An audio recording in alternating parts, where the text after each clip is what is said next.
મુખ્યમંત્રી શ્રી ભૂપેન્દ્રભાઈ પટેલ સાહેબનો ખૂબ આભાર માનું છું કે એમણે આજે Gujarat ship building and ship repair policy 2026 launch કરી અને એના દ્વારા 2047ની અંદર જે મેરીટાઈમ વિઝન ઇન્ડિયા અને મેરીટાઈમ વિઝન ગુજરાત છે એના સંકલ્પો સાકાર કરવા માટે ખૂબ મોટું બળ મળવાનું અને ગુજરાત જે સમગ્ર દેશમાં સૌથી લાંબો 2200 કિલોમીટર જેટલો દરિયા કિનારો ધરાવે છે અને 42% જેટલો હિસ્સો આપણો લોજિસ્ટિક જે મેરીટાઈમ લોજિસ્ટિક છે એમાં હિસ્સો ધરાવીએ છીએ એને પણ ખૂબ મોટો વેગ મળવાનો છે. સાથે સાથે પોરબંદરના પ્રતિનિધિ તરીકે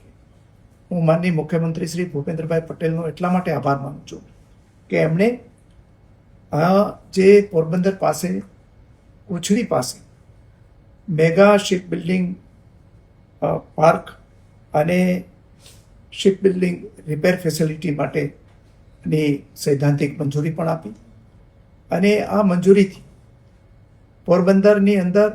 વિકાસના નવા આયામો ઊભો થવાનો છે. લગભગ 3300 કરોડ જેટલી જે જમીન સહિતની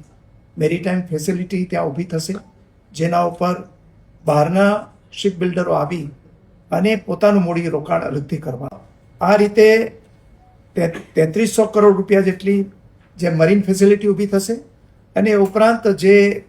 પ્રાઇવેટ મૂડી રોકાણ કરવાના છે એ 23,700 કરોડ રૂપિયા જેટલું મૂડી રોકાણ કરવાના છે. એટલે માત્ર એક જ જગ્યાએ 27,000 કરોડ જેટલું મૂડીરોકાણ આ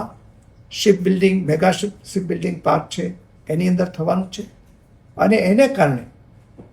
ગુજરાતને એ વિશ્વના શિપ બિલ્ડિંગના નકશાની અંદર સ્થાન મળશે અને સાથે સાથે પોરબંદર અને આસપાસના જે વિસ્તારો છે એ વિકાસની હરણફાળ પડશે. માત્ર શિપ બિલ્ડિંગ થશે એટલું જ નહીં, એને કારણે સ્થાનિક હજારો યુવાનો ટેકનિશિયનો એને રોજગારી મળવાની છે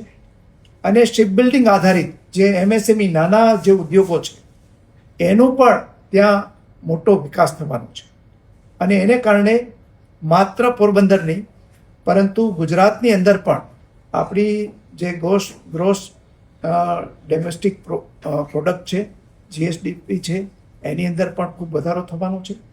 અને રોજગારીની અંદર પણ વધારો થવાનો છે. એટલે પોરબંદરના પ્રતિનિધિ તરીકે હું માનનીય ભૂપેન્દ્રભાઈ પટેલ સાહેબનો અને રાજ્ય સરકારનો ખૂબ આભાર માનું છું. સાથે સાથે જે આપણા યશસ્વી પ્રધાનમંત્રી નરેન્દ્રભાઈએ જે આ વિઝન આપ્યું છે એ વિઝનને કારણે જ ભારત સરકારે પણ એક જે પોલિસી જાહેર કરી હતી એ પોલિસીને એલાઇન કરવા માટે આ પોલિસી ને જાહેર કરવામાં આવી છે. અગાઉ આપણી જે કોછડી ખાતે મેગા શિપ બિલ્ડિંગ પ્રોજેક્ટના માટે થઈ અને ભારત સરકારે પણ એમને મંજૂરી આપી દીધેલી છે. એના માટે આપણા યશસ્વી પ્રધાનમંત્રી નરેન્દ્રભાઈનો, આપણા શિપિંગ મિનિસ્ટર છે સોનેવાલજીનો અને અમારા પોરબંદરના સાંસદ અને કેન્દ્રીય મંત્રી ડૉક્ટર મનસુખભાઈ માંડવિયાનો પણ હું આ તકે આભાર માનું છું.